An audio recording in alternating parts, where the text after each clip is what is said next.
দুটি সাপের কাহিনী। এক সময় এক দেশে দেবশক্তি নামে এক রাজা তার রানী আর রাজপুত্র সুন্দরকে নিয়ে বাস করতেন। যখন সুন্দরের বয়স 16, তখন তার হাবভাব আচার আচরণ কেমন অস্বাভাবিক হয়ে উঠল। তার শরীর ক্রমশ ক্ষীণ ও দুর্বল হয়ে আসতে লাগলো। অনেক রকমভাবে চিকিৎসা করেও তার রোগ আরোগ্য হলো না। সুতরাং রাজা আর রানী সর্বদা দুঃখিত ও বিষণ্ণ মনে দিন কাটাতেন। এর মধ্যে হঠাৎ একদিন সুন্দর কাউকে কিছু না জানিয়ে দেশ ত্যাগ করল। 7 দিন 7 রাত একভাবে চলার পর সে অন্য আর একটা দেশে পৌঁছল। সেই দেশের রাজার নাম ছিল বালি। সেখানে সুন্দর দিনের বেলায় ভিক্ষা করত আর রাতের বেলায় ঘুমতো এক মন্দিরের চাতালে। এই বালি রাজার ছিল 2 মেয়ে। বড়টির নাম ছিল রূপবতী আর প্রজ্ঞাবতী ছিল ছোটটির নাম। তারা রূপে ছিল লক্ষ্মীর মতো আর বিদ্যা ও জ্ঞানে ছিল দেবী সরস্বতীর মতো। শিশু বয়সে তারা তাদের মাকে হারিয়েছিল। 2 বোন ঘুম থেকে উঠে প্রথমে স্নান করে মন্দিরে গিয়ে তাদের আরাধ্য দেবতার পুজো অর্চনা করত। তারপর প্রাসাদে ফিরে এসে রাজাকে প্রণাম করে তার মাথায় ছোঁয়াতো পুজোর ফুল। রূপবতী তার বাবাকে বলে, আমরা আপনার দয়ায় বেঁচে আছি। আপনার রাজ্য দীর্ঘস্থায়ী হোক আর আপনি দীর্ঘ জীবন লাভ করুন। ঈশ্বরের কাছে এই আমার প্রার্থনা।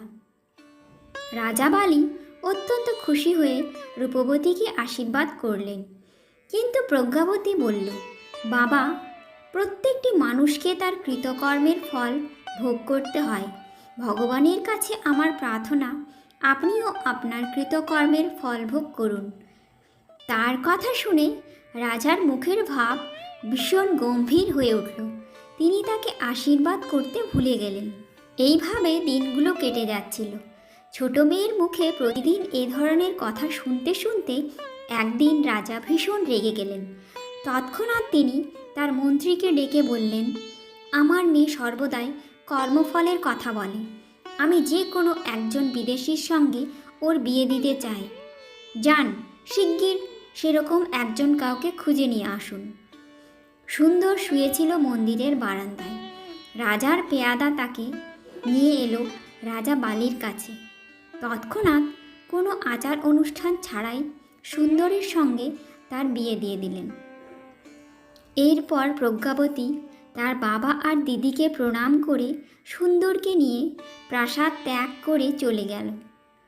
পথ চলতে চলতে তারা একটা বিরাট জলাশয়ের সামনে এসে উপস্থিত হলো। অত্যন্ত ক্লান্ত হয়ে পড়েছিল বলে সুন্দর জলাশয়ের ধারে এক গাছের নিচে বসে বিশ্রাম করতে লাগলো। আর প্রজ্ঞাবতী রান্নার জন্য প্রয়োজনীয় কিছু জিনিস কিনতে হাঁটতে হাঁটতে চলে গেল শহরের বাজারের দিকে। প্রজ্ঞাবতী ফিরে এসে দেখল সুন্দর গভীর ঘুমে আচ্ছন্ন হয়ে পড়েছে। ঘুমের ঘোরে তার ঠোঁট দুটো ফাঁক হয়ে আছে আর তার মধ্যে দিয়ে মাথা বের করে রেখেছে একটা সাপ। তখন পাশের ওই ঢিবির মধ্যে থেকে বেরিয়ে এলো একটা সাপ। তারা পরস্পরের ওপর দোষারোপ করতে লাগলো। ওই ঢিবির সাপ বলল, সুন্দরের শরীরের মধ্যে থেকে তাকে তুমি এত কষ্ট দিচ্ছ কেন? তোমার বিষের প্রভাবে সে এক অদ্ভুত রোগের শিকার হয়েছে।